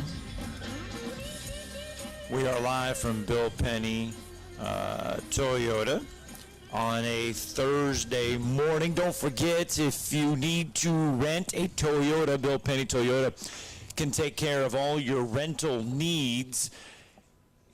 If you want to drop your car off to get it serviced, you can do that Monday through Friday, 7 a.m. to 7 p.m. And then on Saturday, 7 a.m. to 5 p.m., they'll take care of your needs. But again, if you need to rent one, don't let the next maintenance visit get in the way of staying on the road. Next time you drop off your vehicle for a service, rent a Toyota so you can keep going places. And we have been going places all morning long. We have been at the college football shop. We have stopped at the college basketball shop. And now we're going to go shopping in the high school football shop because the Columbia Eagles now, on July 24th, we are hosting a high school football media day at Toyota Field at SportsMed Stadium Club. Yeah, we've had our first annual Rocket City Awards, and now we're having another first. Yeah, we're having a high school football media day, but of course we've got to have food, so we'll have food there. Yeah. But we're having 17 schools come to our high school football media day on July 24th. It's a Monday, so if you're tuning into Talking Ball that day, we are going to be impressive. We are going to flip the switch on at 7 o'clock, and we are not going to turn it off until 3 o'clock. Mm-hmm. We are going from 7 to 3. One of those coaches that will be there will be the brand new head football coach of the Columbia Eagles. Yeah, he's just come over from Clay Chalkville. What a program that Drew Gilmer's built. He's been a part of that. He's taken on this, task of rebuilding Columbia football, who still has a guy in the NFL, our good friend Trey Flowers, who prepped at Columbia. Yep. He's trying to get this program back to being competitive.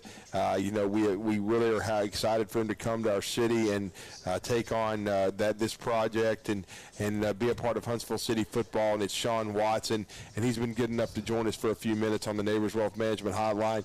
Coach, again, welcome to Huntsville City Schools and Huntsville football. We really appreciate you joining us this morning. You're with Drew and Scott. How are you? Hey, man, how y'all doing today, man? I'm glad to be here. Yeah, we're glad to have you.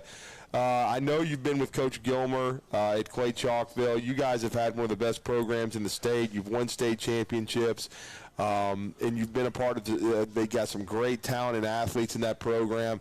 What motivated you to come take on this rebuilding task at Columbia and get a chance to be a head coach and try to build your own program? Well, it started, I started back in 2020 at Grissom High School. Nice. We moved out here, me and my family. We stay out here in Tony, Alabama. And, you know, it's kind of hard for me to basically, like, you know, move around with my family and stuff. But at the same time, you know, I see a lot of athletes coming out of Huntsville area. And so you see how it is, like, you know, usually all the teams, they'll make it the first round playoffs and, you know, don't make it out. Well, Birmingham, you know, you see that area, it's a whole different atmosphere. You know what I'm saying? So, like, you know, where I come from, I'm from Panama City, Florida. Oh, wow. I was the only person at my high school signed a D1 scholarship. You know, I went to Baylor out of high school. But long story short, you know, that hurt me, you know. Like, you know, I feel like, you know, God put me in this earth to, you know, help the next, you know what I'm saying? I know what I wanted to do, and, you know, when I didn't see a lot of kids make it, you know, from my high school or from my city, you know, I know I can make a difference in another place. And that's why I got into coaching. Mm-hmm. You know, long story short, you know, I didn't know my role was yet to be a head coach. You know, I got a phone call and they was like, hey, man, you know, this program kind of needs a guy like you, you know what I'm saying? And, you know, eager and young and ready, you know, that's able to relate to the kids. You know, I plan on bringing in a staff that, you know, I trust, guys that, you know, play with me, guys that know the game, guys that can relate to the kids. That, you know, everybody, you know, got a different story to tell. You get what I'm saying? And that's all we trying to do is help these kids. I know, you know, being at Clay Chalkville, man, it was a blessing. You know what I'm saying? I was able to learn, and I was able to get the atmosphere what, you know, Drew was able to bring to the table. You know what I'm saying? So, like, I got that mindset, and being at Grissom, being under Chip English, you know what I'm saying? Him and Josh Reed, they're over at Hoover now. I mean, they're obviously great coaches. You know, being around those guys, man, they got me to where I'm at today. And that's why I know that I can make a difference. You know, my goal is to build coaching. You know, I know we can do it. You know what I'm saying? The principal told me, hey, the biggest thing, man, is athletes here. You know, and I see it through the basketball court. I mean, Columbia, they used to be good in basketball. You know what I'm saying? So the biggest thing is getting the kids out there and being able to relate to. Well, and that's the thing, Coach. One of the things when you talk about Columbia, the talent is there. You just have to get it there to the field. And numbers have always been, not always, numbers has been a big issue lately in getting kids there. I still believe that if the numbers were up, Columbia would be good because there's talent that is roaming those halls. It's getting the talent to the football field. How do you go about getting the talent to the field? Well, like I said, man, bringing in the guys that I trust, you know, we're going to be in the school. You know, of course, you know, biggest thing is the academics. You know, hey, you got to be a student before you could be an athlete. So, you know, I'm going to be doing my best and, you know, communicating with the teachers. I will be taking a history job. So, you know, I will be in the hallways. You know, I'm going to make sure we have a progress report every Thursday before game day. You know what I'm saying? I'm going to make sure that I'm going to have outside sources to be able to help me, you know, get this involved. Me and the basketball coach, you know, I met him a long time ago at a convention, at a Boys and Girls Club convention. And, man, we got back, you know what I'm saying? And, like, man, we able to bond with these kids. Like, hey, I can't do it by myself. I need the people around me. You know what I'm saying? So, like, my goal is to do what's best for these kids, you know, get them out the streets, you know. I got one kid, I've been hands-on already. You know, I kind of just started last week, you know, and I'm already hands-on. You know, I got a kid right now that his parent, you know, she just, you know how teenagers are. They're getting to an age that they, you know, they start growing. And, you know, I'm already, like, hands-on with kids already. And, you know, that's my goal, is, like, to really show them, like, hey, you can make it. You know, it was hard for me, you know, coming up. I could have been, you know, maybe 2 or 3 choices not be where I'm at today. You know what I'm saying? And I still didn't make the right choices to do what I needed to be, you know, or to accomplish my goals. But yeah, I got to be able to be with the kids at all times. Well, and certainly, Coach, we're talking to Sean Watson. We were told by Coach Lou Allen, who took the program over last year and brought it through, that he was excited because they had maybe their largest freshman class ever enroll, so there was going to be a lot of athletes, he felt like, in that class. Those guys will be sophomores. We'll see what kind of freshman class is brought in this year. I'm sure you're still getting your feet wet, getting to know that, but certainly the enrollment's nice. It's a 6A school in 6A Region 7, so like Scott said, there's a lot of potential there, just if you can get a staff there that can get the kids out. And again, the numbers were up at the start of last year, and then you'll find a lot out about that when fall camp starts. Have you started working out your schedule as far as when you're going to start? Now, you inherited your football schedule. We'll talk about that in a second. But as far as the way you're going to run fall camp and everything, are you going to be able to start early? Did they have a spring practice? What's going to be how you're going to start things up at Columbia? Well, so like last week, I kind of, like I said, I'm trying to get everybody out there. I think we had, close to about 30 kids show up last week.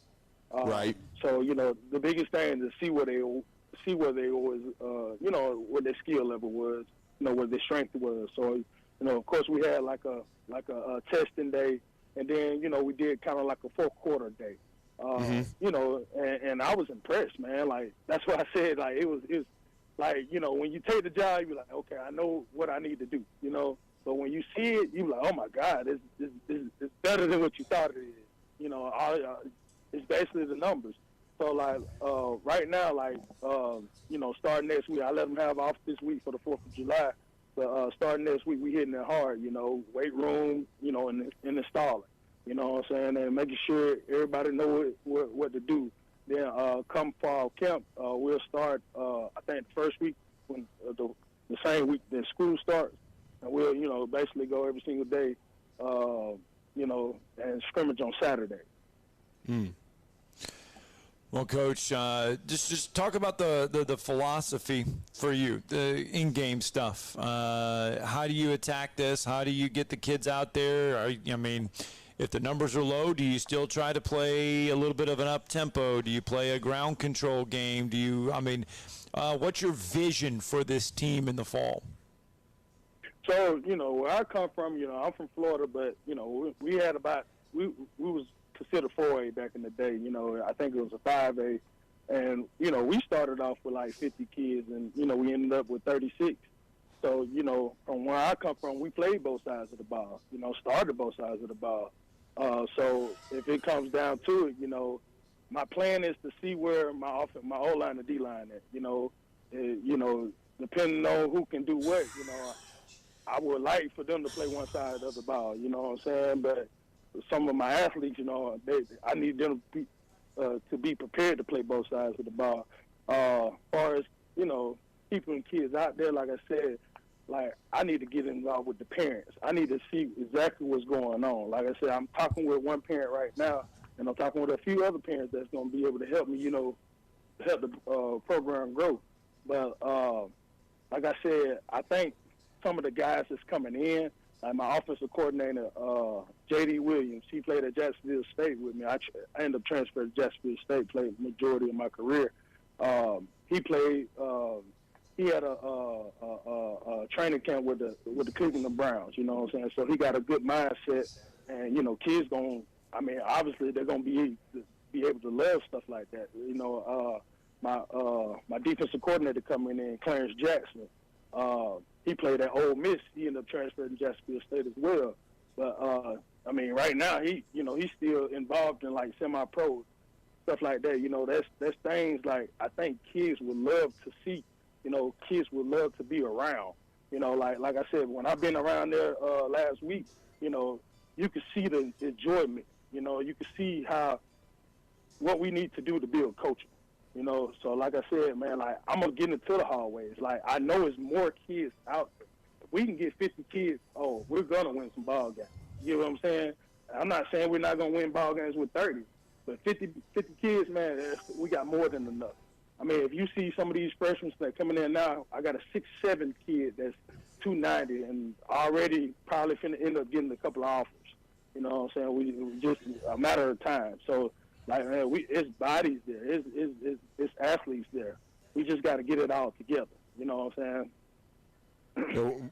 Yeah, absolutely, and we look forward to that. Yeah. I mean, you guys are gonna, it'll be I hope we know you're gonna be a part of our media day out at Toyota Field. That'll be, as Scott said, July the 24th.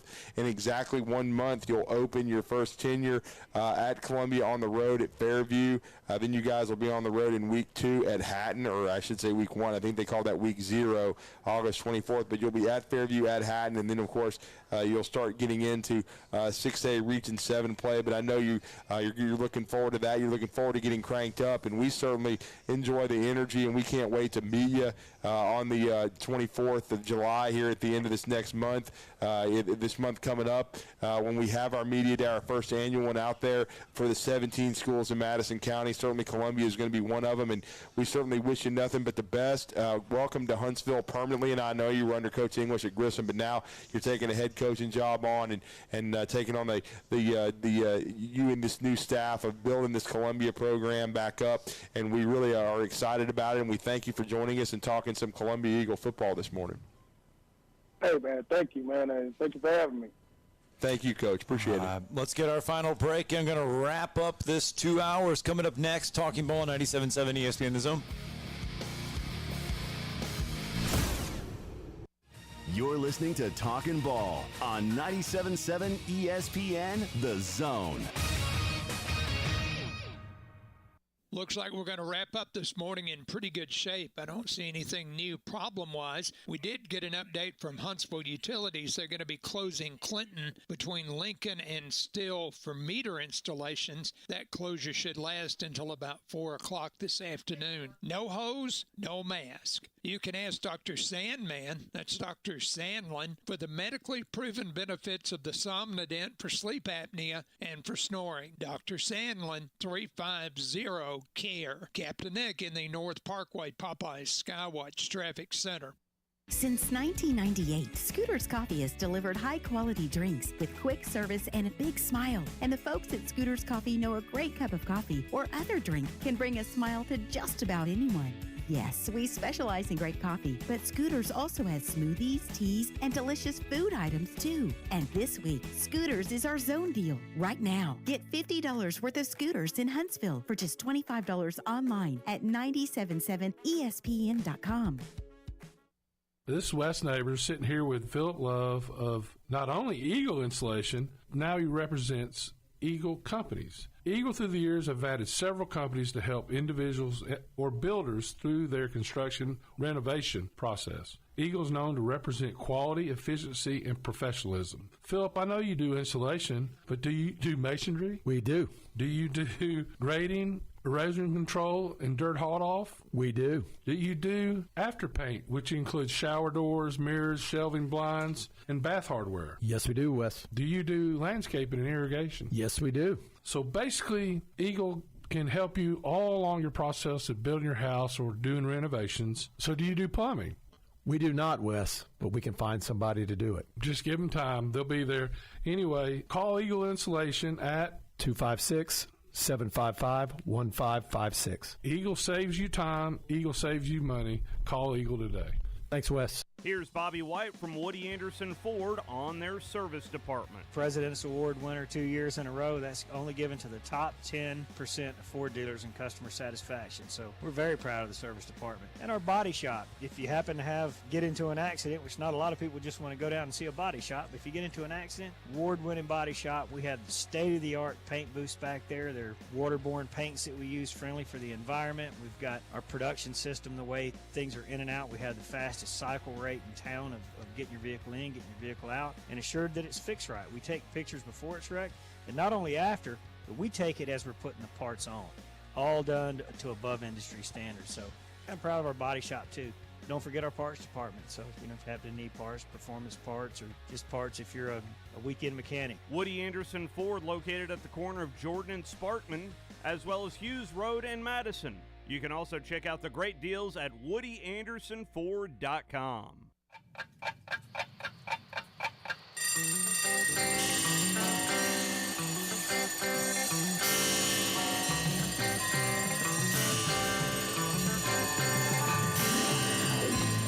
It's time time for tomorrow's headlines today with Scott Tyson and Drew DeArmond on 97.7 ESPN The Zone. All right, welcome back. Talking Ball 97.7 ESPN The Zone. Scott Tyson, Drew DeArmond with you. And believe it or not, I believe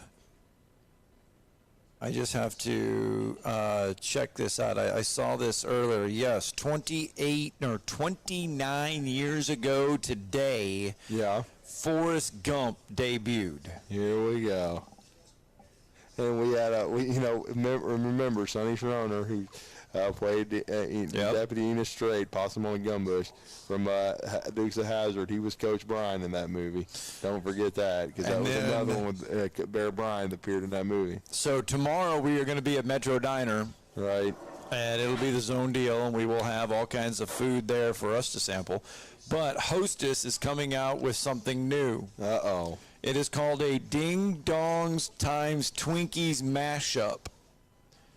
You get the chocolate-covered Ding Dong fudge, okay? Yeah. On the inside, then, is the delicious Twinkie cake with the white filling in the center. Oh, Lord. I couldn't eat that. Well, yesterday it was so funny. I was at Walgreens just a block of and I'm sitting there. I'm sitting there. Know where this is going. But I was picking up a prescription, and then I picked up some drinks and stuff like that, and then I'm at the register, right? And I didn't give in. I may go back later and get one, but they had churros Kit Kats. Churros Kit Kats. Yeah, so I was like, oh man, that might be interesting. And so this is the so that is the Ding Dong Twinkie matchup. Uh-oh, there you go. See, hadn't had a Twinkie in a long time. It looks like it's the shape of a ding dong with the chocolate. With the chocolate. I'm not even gonna say that. I'll just say ding dong.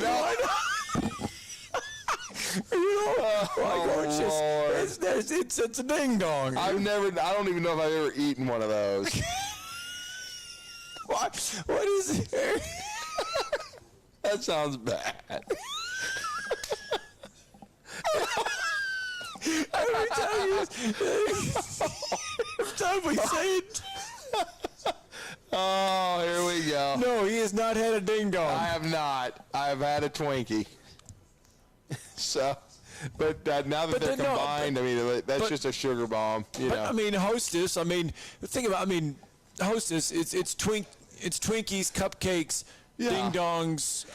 Hostess has always been known Susie for Q's. snack cakes. Yeah, Susie Q. Those are the ding. Yes, those are the. What a show! What a show we've had. We even survived a zappage. You'll say that, but you won't say it. No, I don't want to say it. Anyway, we've been thank live. You to Sean Watson. Thank you to Jordan Harper.